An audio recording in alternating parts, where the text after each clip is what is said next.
haya un mínimo de público y perdonar cualquier clase de error que pudiera tener, que nadie nació sabiendo.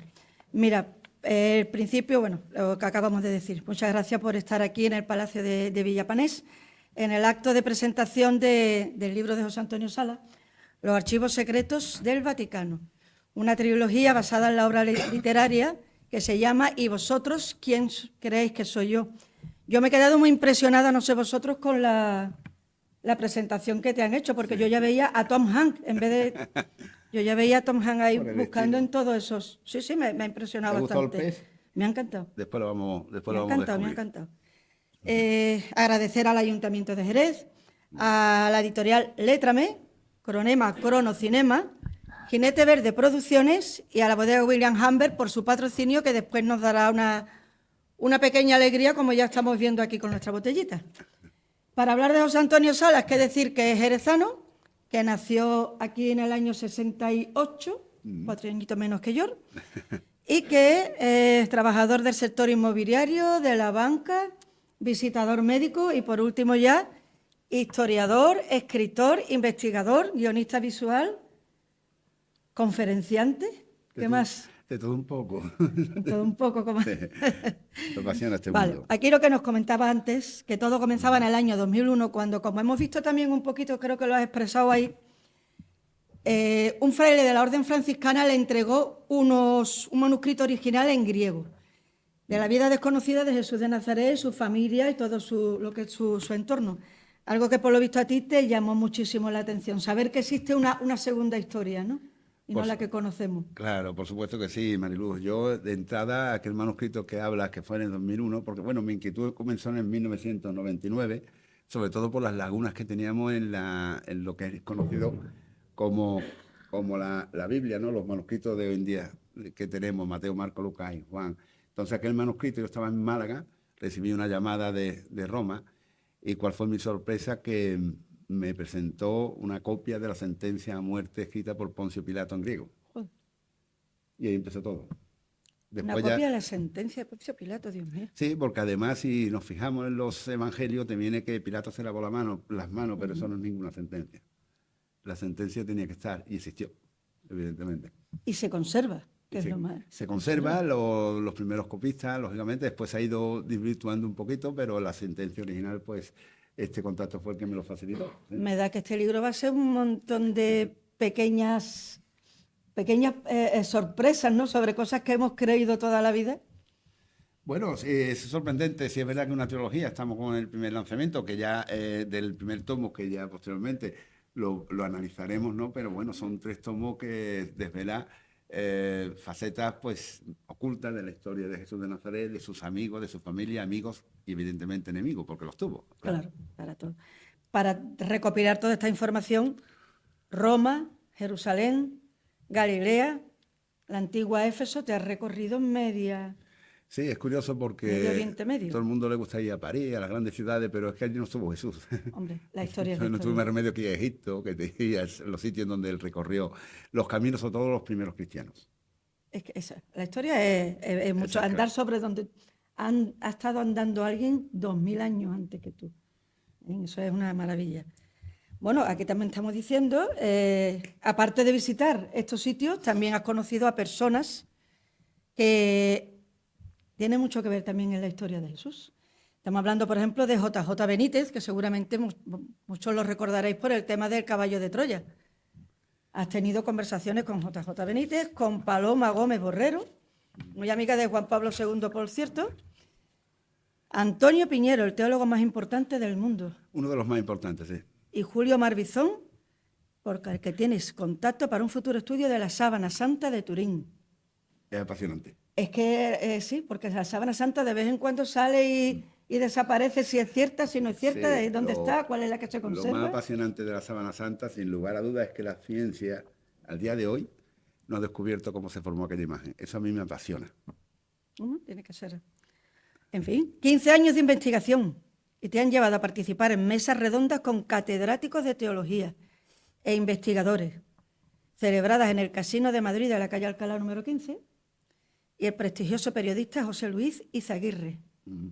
Ha recibido el primer premio de investigación teológica en Madrid por la Asociación de Artistas, Creadores y Escritores el 27 de junio de 2018.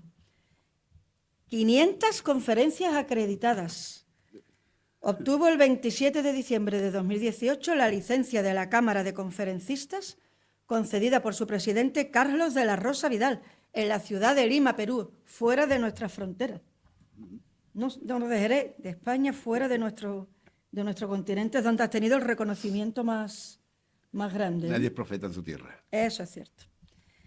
Bueno, aquí de los archivos secretos del Vaticano, que después nos vas a comentar, y un poquito has aclarado antes, una trilogía. Se conforma por los Evangelios de la Infancia, Evangelios de las Enseñanzas y Evangelios de la Pasión, Muerte y Resurrección. Este que estamos presentando hoy en día es el primero de estos tomos, que existe una versión anterior.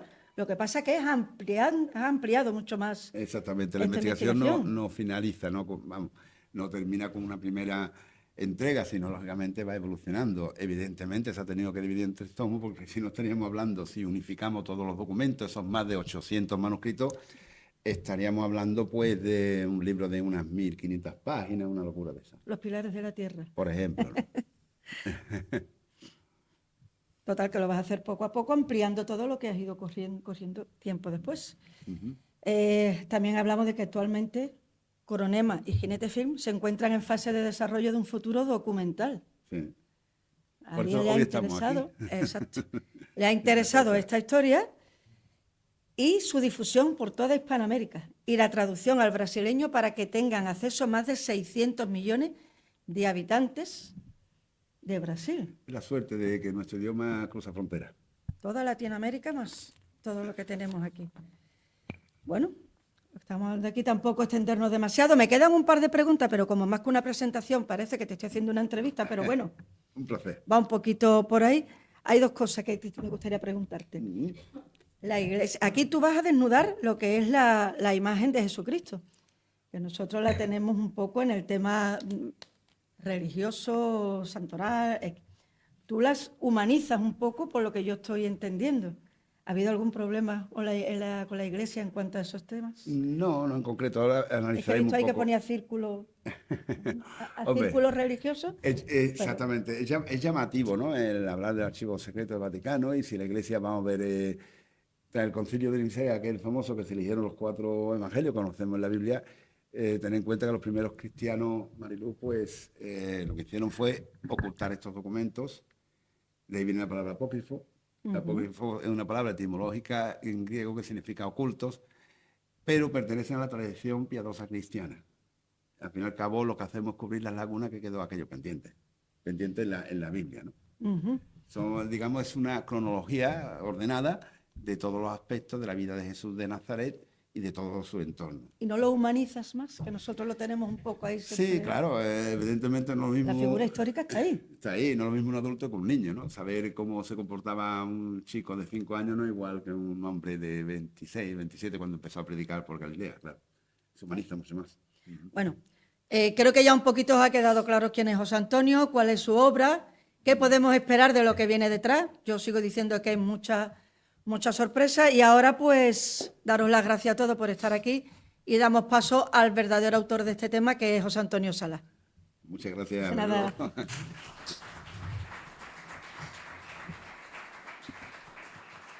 Bienvenidos todos, pero bueno, como decía Marilu, era la primera vez, pero parece que tiene muchas tablas porque me ha dejado la verdad extraordinaria. Muchas gracias por aceptar la invitación a la presentación. Bueno, pues mira, ha venido saliendo también con las preguntas, pero ciertamente, cuando se habla de archivos secretos vaticanos, es muy comercial esa palabra, bastante comercial, incluso por una película, ¿no? Sí. Pero existe, pues mira, aquí lo que ocurrió fue lo siguiente: los primeros cristianos estaban perseguidos a muerte.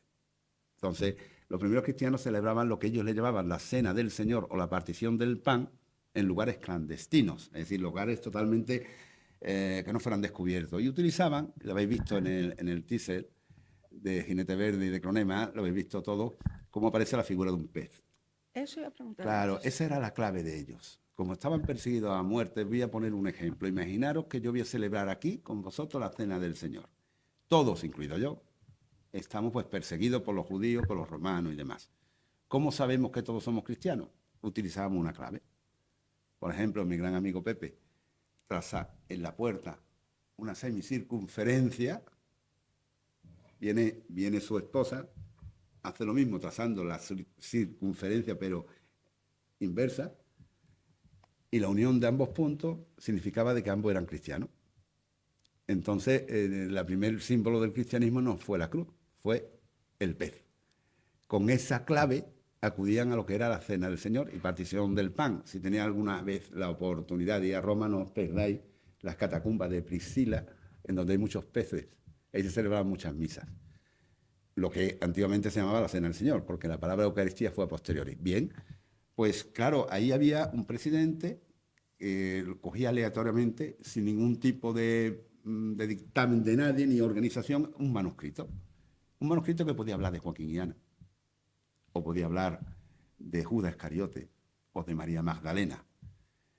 Claro, llegó la época buena del cristianismo. ¿Cuándo fue? Pues en el año 313 se firmó el Edicto de Milán, por el cual se reconoció al cristiano, a los seguidores de Cristo, de Jesús, como la religión oficial del Imperio Romano. A partir de ahí, ¿qué ocurrió? Dejaron de ser perseguidos. ¿Qué problema había? Muy sencillo. Ellos estaban celebrando la Cena del Señor a su libre albedrío y ahora había que organizarse.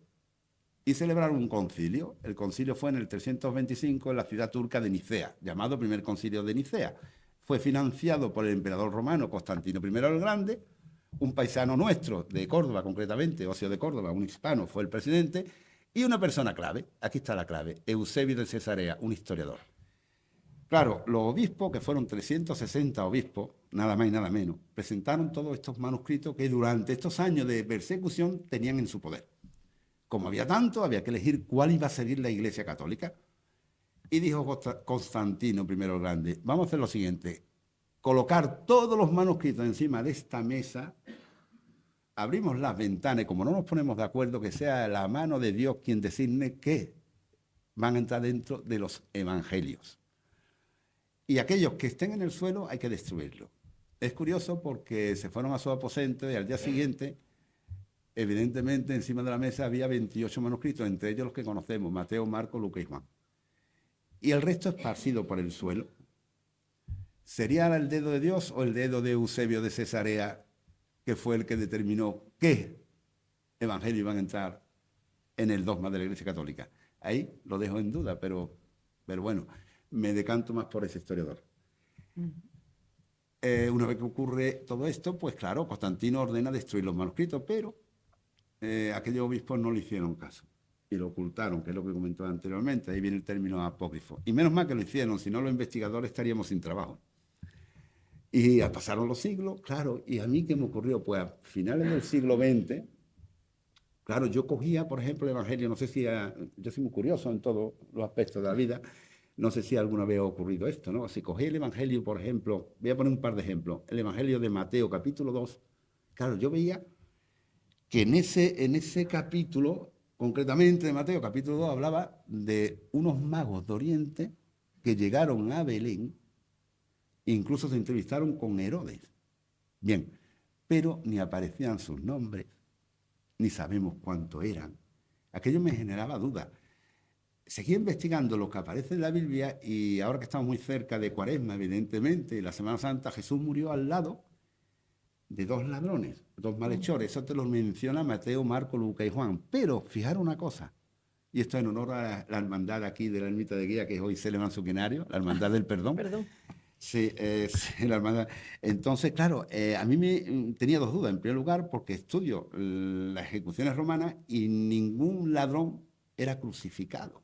¿Cómo hablan malhechores y ladrones al lado de Jesús si solamente se crucificaba por sedición? Pero además no aparecían ni sus nombres. Y como eso, pues la historia de Judas Iscariote, María Magdalena, claro, todas esas inquietudes que yo empecé a tener, pues empecé a plasmarlo. Y un buen día, donde yo estudié, que fue la Salle del Buen Pastor, estaba entrevistándome para celebrar los 25 años de los antiguos alumnos de la Salle con el hermano Mario, que estaba, en paz descanse, que estaba allí, y veo que encima de la mesa hay un texto escrito en griego que aparece en un posi amarillo 80 DC, es decir, 80 después de Cristo.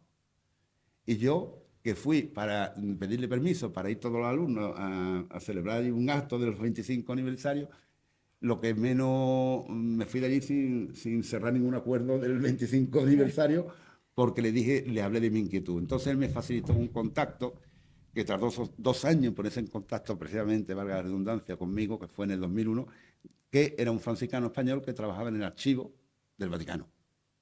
Y fue cuando yo estaba entonces en Málaga, exactamente, en la Cala del Moral, me llamó un jueves y tenía que estar sí o sí un fin de semana, el siguiente fin de semana en Roma. Me salió el viaje carísimo, porque sabéis que los viajes, si se hace con tiempo, no. Pero bueno, la visita médica no nos iba mal, ¿no? Económicamente a nadie, la verdad, y había quien lo invertía en muchas cosas, pues yo lo quise invertir en Jesús de Nazaret. Y ahí ya me desplacé y fue mi primera toma de contacto y él fue mi guía. Pero claro, yo tuve un problema grave en todo esto. Cuando empecé a elaborarlo yo no podía escribir nada, porque esto es como un puzzle. Yo empecé a viajar, estuve en Jerusalén, estuve en Nag Hammadi, estuve en varios sitios. Pero claro, toda la documentación que yo recibía había que ordenarla para ponerla cronológicamente. Yo no iba recibiendo desde el origen hasta el final. Entonces, claro, imaginaros, yo entonces vivía en el puerto de Santa María, menos mal que vivía solo allí, prácticamente, yo tenía manuscrito hasta en el video, con perdón. Claro, en la encimera, en todos lados, en el salón, porque lo tenía que colocar como linealmente. Es que no había otra fórmula. O sea, para tú seguir el transcurso de la cronología tenía que dejarlo Parece el linealmente. inicio de una película de investigación. Totalmente. Sí. Totalmente. La llamada a los 2 años, los posillas, a ver Todo el cómo jaleo que organiza. tiene. Claro, y una vez terminado me pongo en contacto con personas que dominan las llamadas lenguas muertas, os digo, porque esos manuscritos están en copto saídico, están en arameo, hebreo, el griego, el idioma universal, el latín, que es un idioma, el idioma de la aristocracia de aquella época, y me ayudaron en esa traducción. Y una vez hecho, pues empecé a elaborar toda la historia de Jesús, en donde me di cuenta precisamente pues la cantidad de lagunas que empezaron a cubrirse. Entonces, ¿qué es lo que presentamos hoy? ¿Por qué lo dividimos entre estos, los evangelios de la infancia? ¿Qué nos podemos encontrar allí, en estos evangelios de la infancia? Pues, fijaros que antes me han hecho una entrevista para Hispanoamérica y yo decía lo mismo, ¿no? Se lo decía Alfonso y Jaime, que están ahí, que, que, claro, comenzar, ¿qué es lo que te puede atraer? Cualquier cosa, cualquier película y tal, te atrae primero lo impactante o lo desconocido, ¿no? Y comenzar con los abuelos maternos de Jesús. ¿Qué sabemos de ellos? Además, todos sabemos que se llaman Joaquín y Ana, pero ¿qué sabemos de ellos? Es difícil, pues la historia comienza con los abuelos maternos de Jesús. Continúa con el nacimiento de María. Claro, porque María solamente en la Biblia aparece en Lucas y en Mateo, y poco más, pero aparece en Lucas en la Anunciación y en ambos en el nacimiento. Ya está. Pero es que María nació y tuvo una familia, unos padres. Y aquí les veramos a esta mujer, y entonces niña, con 1 año, con 2, con 3. Claro, en aquella época, cuando una mujer tenía la primera menstruación, los padres le buscaban a un matrimonio, a un marido de su misma tribu, de su mismo clan, de su misma familia, ¿no? María, Juan y Ana era de la tribu de Judá. Y aquí entra en escena otra persona muy querida, que tampoco tenemos muchas noticias de él, José. Y en este primer documento, pues aparece la figura, la historia de José, apodado el carpintero. Tenemos que descubrir, pero no lo voy a descubrir, lo tenéis que descubrir vosotros, que realmente era mucho más que un carpintero, no era un simple carpintero. También quiero recordar una cosita, que la familia donde se crió María, incluso su marido José era de la tribu de Judá. Bien, la tribu de Judá, igual que la de Benjamín, las tribus del sur, eran tribus pudientes. Para nada esa imagen, ¿no?, de pobreza, sino las tribus más pobres de Israel estaban en la zona, curiosamente, en una zona que era en Galilea, una zona muy fértil, pero eran los más pobres, Nastulón, Icar, la tribu de Zabulón, esos eran las pobres. Entonces, claro, pertenecían a la tribu de Judá. Pues aquí en este tomo aparecerá toda la historia de José y María. Y hubo algo que me llamó mucho la atención. Claro, hubo un censo promulgado por el emperador Quirino, el gobernador de Siria, Quirino, por el cual se desplazaron a Belén. Y María estaba en estado de buena esperanza. Bien, ¿y cuál es mi sorpresa? Que en uno de los manuscritos me topo con la descripción del nacimiento de Jesús, es decir, del parto de María, narrada por la comadrona hebrea Zelomí. Increíble. Sí. Y ahí desvelamos el origen de la palabra virgen, que quizás hoy en día se haya devaluado un poquito, porque virginidad significa una persona que no ha tenido nunca relaciones, no es lo que con ninguna pareja y tal. Pues no era así. Virgen significa joven, etimológicamente, ¿no? Pero tiene su origen ahí. Entonces, justamente en este manuscrito, hemos hablado antes del capítulo 2 de Mateo, que había 3 seres que se desplazaron siguiendo una luz, ¿no? Llegaron a Belén. Aquí descubrimos toda la historia de los magos. ¿Sabemos que se llaman Melchor, Gaspar y Baltasar? Sí. ¿Y por qué? Podemos coger la Biblia, no lo vais a encontrar nunca. O hacer una cata temática. O hacemos una cata temática, también es verdad. Que ahí es donde yo me enteré, me quedé impactada. Claro, entonces también lógicamente la huida a Egipto, el transitar de la familia, y claro, esta primera obra finaliza con la infancia con el nacimiento con la infancia de Jesús en Galilea, su relación con su padre y la muerte de José. Y aquí quiero hacer hincapié en el final de la obra, la muerte de José para mí tiene un cariño especial, porque fui a buscar ese manuscrito, la muerte de José, y por poco encuentro la mía. A mí me comentó JJ Benítez que había un sitio en Egipto llamado Nag Hammadi, al sur, muy cerquita del Nilo, que había originales y manuscritos muy antiguos y que probablemente estuviera ahí gran parte del final de la vida terrenal de José. Entonces, pues claro, me fui para allá, pero claro, me dieron consejos. Tú no toques nada, tú simplemente vas, haces fotos y tal. El de Jerez, el que no toca no ve, ¿verdad? Pues no hice caso. Así. Y cuando agarré uno de los manuscritos, lo único que recuerdo es que recibí un golpe, todavía tengo, si te fijas un poquito aquí, una heredita, ¿no? Sí. Ese recuerdo de la búsqueda de José. Fue un puñetazo que no te esperaba y yo no. Yo lo único que sé es que cuando me desperté estaba en un habitáculo, drogado. Drogado porque después todo eso me lo explicaron. Porque el tiempo que yo estuve allí, ellos pidieron rescate. Entonces, como los recursos no eran tan elevados, ¿cómo evitamos dar de comer a un reo? Drogándolo. Yo realmente recuerdo que las paredes, yo qué sé, se venía, se acercaba, un montón de luces. Por debajo de la puerta me echaban plantas. Bueno, estuve un tiempo desintoxicándome de aquello, ¿no? Yo cuando a mí me liberaron a través de la Embajada Española en el Cairo, pero ya después cuando me enteré, el dato es que por, creo que eran 12 horas, no me hubieran ejecutado. Allí la vida no tiene valor, no es como en Occidente. Si me hubieran matado, no tiene, a ellos no. Pero sí es verdad que a través de un seguro que teníamos en la agencia, llamada una agencia de investigación, Soror Travel, 10.000 euros, que tampoco que sea para ellos era un dineral, pues fue lo que a mí me salvó, ¿no? Todo eso me lo contaron cuando regresé, porque vuelvo a repetir, yo en Egipto estaba drogado. Pero aquellos manuscritos me los trajo, ¿no? Me los traje. Y este es el final del primer tomo. La muerte de José, que por poco me llevo la mía por delante.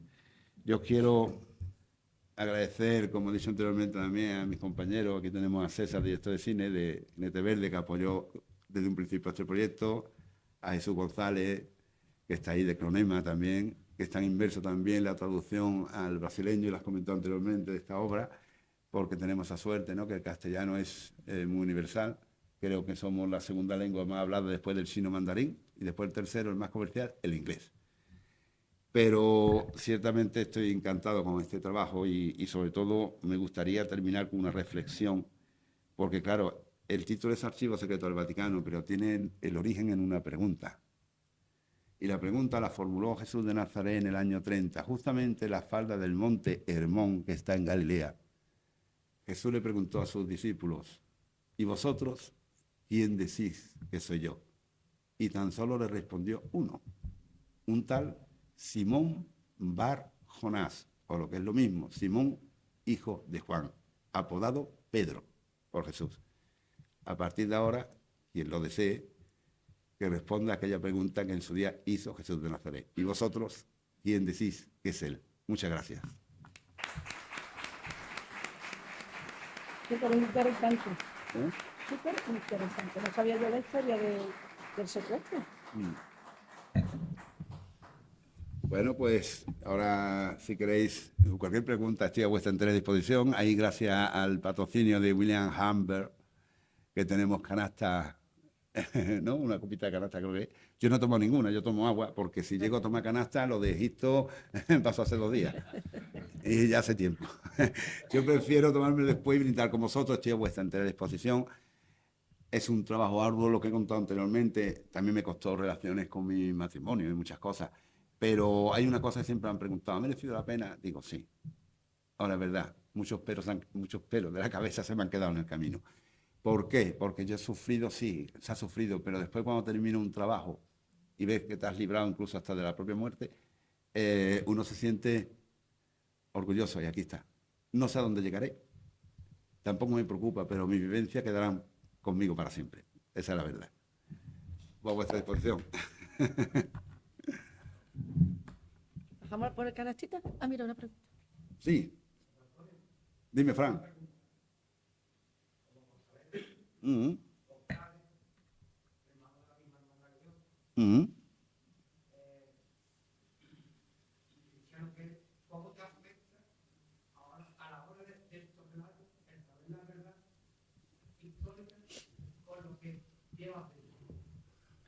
Pues después de saber los relatos y los dos somos costaleros, cuando viene una calle mala, uno está más motivado. He descubierto que encima de nuestros hombros la figura de Jesús y los motivos de su crucifixión y todo lo que él pasó, sobre todo el previo de la flagelación, por ejemplo, y el sufrimiento de su madre María, que él buscó la manera de salvarlo, porque entre otras cosas ya se descubrirá en otros tomos, ¿no? María era amiga de la esposa de Ponce Pilato. Intentó de alguna manera salvar a su hijo. Todo eso, Fran, me lleva a que en los momentos difíciles, no solo del costalero, ahora que estamos en Semana Santa, sino en todo en la vida, me permite afrontarlo con la máxima entereza.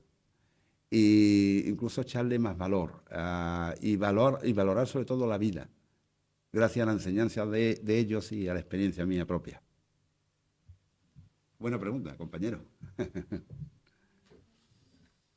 Que era un poco de lo que te pregunté al comienzo, de poner la figura de Jesús más humana, más personal, más asequible, cuando por lo menos nuestra generación nos la han vendido como algo Es que totalmente teológico. Hay una ¿no? cosa, claro, hay una cosa, vamos a ver, una cosa es la iglesia como institución y otra cosa es la figura histórica. Exacto. Claro, entonces la iglesia va por unos dogmas. Yo os digo una cosa, yo no voy en contra ni mucho menos de la Biblia. Aquí os digo por qué, claro, yo os comento de que yo he cubierto con mi investigación lagunas que no aparecen en la Biblia, pero yo aquí voy a lanzar, digamos, algo a favor, ¿no?, de Eusebio de Cesarea, que era el historiador, que era lo importante para ellos, el mensaje de Jesús. ¿En dónde está el mensaje de Jesús? En Mateo, Marcos, Lucas, Juan. Ahí está el grosor del mensaje. ¿Qué importa la historia de Joaquín y Ana? ¿Qué importa la historia de dos ladrones? ¿Qué importa 3 magos que vinieron o astrólogos que vinieron de Persia? No le importaba el mensaje. Por eso se incluyó en la Biblia. A mí sí me importa. Pero no es por nada, porque es que también en esta obra está el mensaje unido a aquellas lagunas de aquellos personajes. Digamos, soy como los periodistas del corazón, ¿no? Pues yo, una vez me dijeron en Madrid, José Luis Aguirre, que lo has nombrado anteriormente, me puso el nombre, tú eres periodista del siglo I. Pues es así. ¿El periodismo qué hace? Pues investigar. ¿Qué haría un periodista dentro de 500 años? Investigar qué, la prensa de hoy en día. Ahí sabemos, ahí viene de política, ahí viene de todo un poco. ¿Qué he hecho yo? Investigar la prensa del siglo I, los manuscritos, con los que cuento. Ahora bien, esto es clave. ¿Será verdad o mentira? Yo lo dejo a vuestra elección. Por eso he dicho anteriormente, ¿no? Y vosotros quien decís que es él. Yo lo dejo a vuestra elección. ¿Por qué? Porque también en la prensa de hoy en día, el que no investigue dentro de 500 años se pueden encontrar artículos que no son reales, ¿no? Vale. Pero sí tiene un contrapeso importante de que la figura de Jesús como personaje histórico existió y que realmente fue un hombre sorprendente. Y si era sorprendente Jesús, imaginaros María. Sabéis que hoy en día las mujeres, gracias a Dios, yo tengo una hija y aquí tenemos una presentadora, las mujeres sois una más de la sociedad en todos los aspectos. Gracias a Dios hay que seguir luchando, pero ahora no depende de nosotros, las leyes a ver si se cambian. Pero bueno, las mujeres también, ¿no? Pero es que en aquella época una mujer comía después del varón. En aquella época una mujer no era nadie. En aquella época digamos, la mujer simplemente un objeto para tener hijos y punto. No tenía, por no tener, no tenía ni higiene. Y cuando tenían una menstruación le decían que estaban contaminadas, imaginaros, ¿no? ¿Hasta qué punto, no? Y sin embargo, si me sorprendió la vida de Jesús, imaginaros María. María fue una mujer adelantada a su tiempo. Fue una mujer valiente, fue cabeza de familia, fue lo que no existía. Entonces, imaginaros también esa madre y ese hijo totalmente diferente a la sociedad que le había tocado vivir. Estaban adelantados a su tiempo. Aquellos que han estudiado conmigo y no creen en estas cosas en un momento determinado, han llegado a decir que no creen, digamos, que fueran humanos, ¿no? Han llegado incluso a decir que eran extraterrestres. Imaginaros la existencia, porque cuando alguien te manifiesta, un investigador, de que estamos ante un extraterrestre, imaginaros la existencia de esos dos personajes, ¿no? Evidentemente existieron, pero llama mucho la atención cómo fue el comportamiento y sobre todo el comportamiento de María, que aquí en el primer tomo se ve, pero sobre todo en la pasión y muerte es tremendo, ¿no? Y después se desvela una serie de cosas también interesantes, como por ejemplo, ahora que estamos en Cuaresma, cuando veáis a María cerca de la cruz y cogéis la historia, otra cosa me llamó mucho la atención, yo por un comentario breve, me llamó mucho la atención, es que ningún reo podía estar cerca, perdón, ningún familiar podía estar cerca ni al lado de un reo a muerte. Nunca, según la ley romana. ¿Y por qué estaba María? Yo antes he comentado que se hizo amiga de quién, de la esposa de Poncio Pilato. A raíz de ese contacto habló con Quinto Cornelio y se le permitió que estuviera en la cruz. Ese es el motivo. Todo eso es lo que hacemos los investigadores, de intentar descubrir de alguna u otra manera el porqué de las cosas. Somos como niños. Nos preguntamos siempre por qué. Curiosidad. Pero eso también acerca mucho más ese personaje histórico, ¿no? Sí, claro, porque uno puede hablar mejor de la iglesia, un personaje que se han inventado, tal, esas cosas que hemos... No resucitó, pero ahora lo Claro, ahora sí, ponen. evidentemente. De hecho, yo no iba a perder tiempo en hablar con Julio Marbizón de una síntone, de una sábana, en donde aparece una chamuscadura tridimensional equivalente a una explosión de 10 bombas atómicas y que hoy en día la ciencia no sabe cómo se formó. Perder el tiempo, ¿para qué voy a perder más de 15 años de investigación si yo sé que estoy trabajando en un personaje ficticio? Para eso hago una novela y me lo invento. Evidentemente, esto me da pie a bueno, la existencia de este personaje y además después he ido atando hilos conductores que me ha llevado, evidentemente, a que todas las leyes, incluso romanas, de la época se iban cumpliendo conforme iba yo avanzando en los manuscritos. Miguel Ángel, sí. Buenas noches.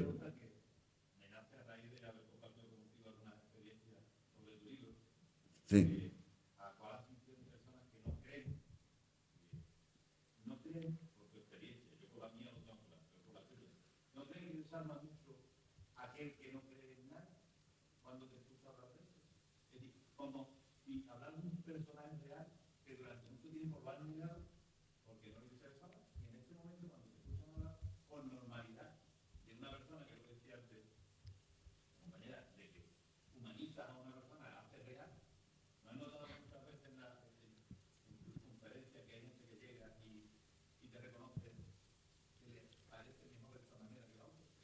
Claro, pero es lo que he comentado anteriormente. Si yo llego a ser sacerdote, yo tengo unas líneas y unas pautas. Yo soy investigador. Claro, yo hablo de este personaje con todo el cariño del mundo porque me ha dado muchas satisfacciones. Es cierto que en muchas de las conferencias yo he llegado a firmar libros a ateos, que me lo han dicho, ¿no? He sido ateo, pero oye, me ha impactado. Claro, y lo que ha venido escuchando a esas personas, siempre, pues, digamos, unos dogmas establecidos. Yo en una de las conferencias que yo hablaba de la última cena, y tú eres testigo de ello, Miguel, que hablábamos de un niño, hay un sacerdote de los marianistas, creo que él asintía. Y me dijo cuando terminé, me ha encantado escucharte porque lo que tú has dicho yo no lo puedo decir. Y no dije nada malo. Simplemente desvelé un dato que ocurrió en la última cena, ¿no? De Jesús.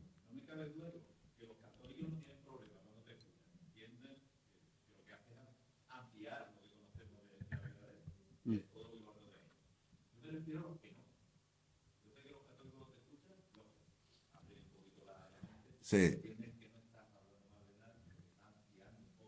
Claro, aparte, claro.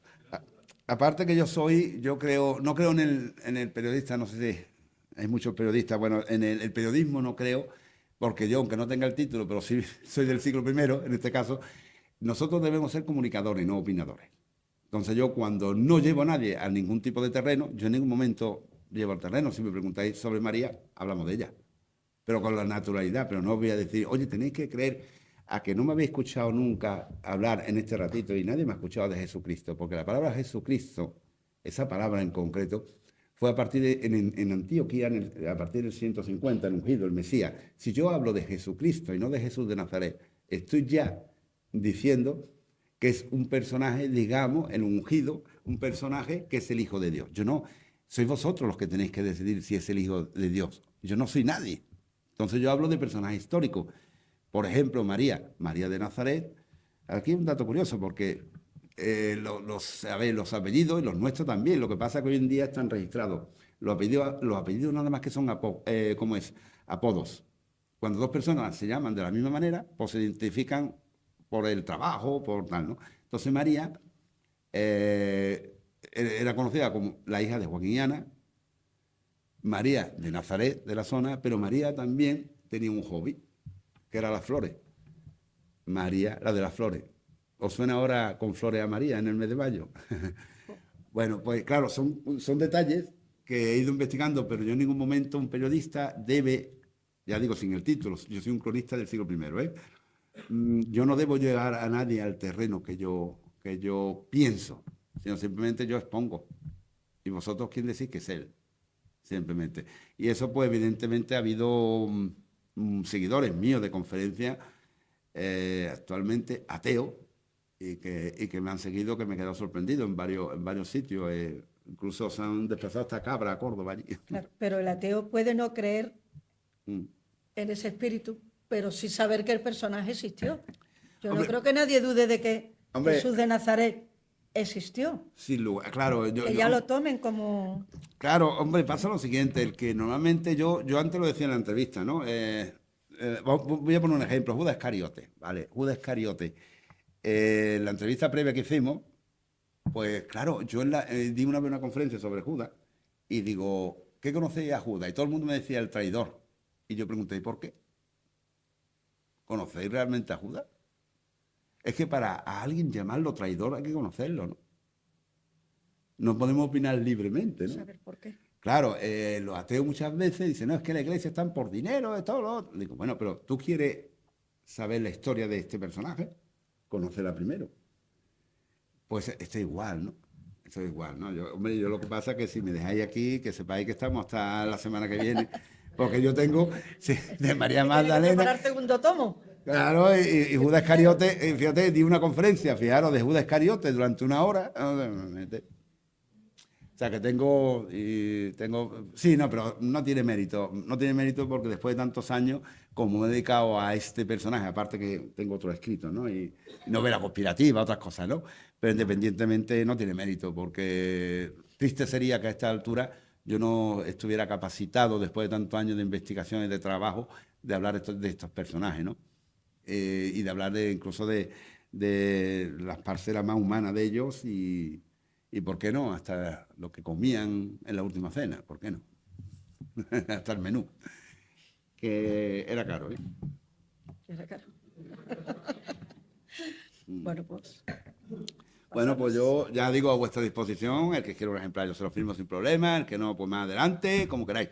Y ahí hay una chica muy simpática que viene de Winnehammer, de la bodega, para que brindemos con una copita y para adelante. Y ahora sí, después de esto me tomaré una copita, ¿sabes por qué? Sí, tenemos que brindar. Sí, porque estoy con agua. Familia, muchas gracias por todo. Gracias. Ahora no tengo que poner...